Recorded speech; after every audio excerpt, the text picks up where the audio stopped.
Difarma è una società leader nella distribuzione farmaceutica in Sardegna.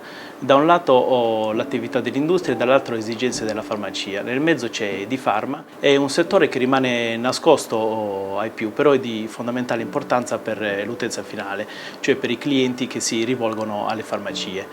Trovano ogni giorno i loro farmaci presenti all'interno delle stesse. Nasce nel 1984 dall'idea di 28 farmacisti. Nel 1991 si apre il secondo deposito a Cagliari e poi un'altra data fondamentale è la partnership nel 2000 con Comifar Distribuzione, leader in Italia della distribuzione farmaceutica. Come ogni anno ricordiamo che investiamo parte del nostro utile nella modernizzazione del magazzino, anche attraverso sistemi di automazione sempre più efficienti. In secondo luogo mi preme ricordare tutti gli investimenti verso il personale, che è la nostra vera grande risorsa. Senza di loro i risultati che abbiamo ottenuto non sarebbero mai arrivati.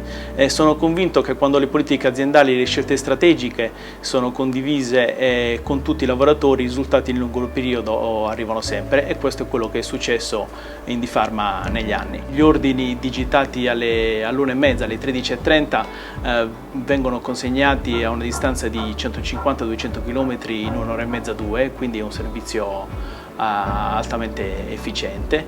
Il fatturato totale si aggira intorno ai 150 milioni di euro, le unità distributive sono 2 più un hub, trattiamo grosso modo 38.500 referenze, 600 clienti, di cui 500 farmacie e 200 socie. I chilometri percorsi totalmente dai nostri trasportatori sono 11.000 giornalieri. Sono numeri importanti di cui siamo veramente fieri.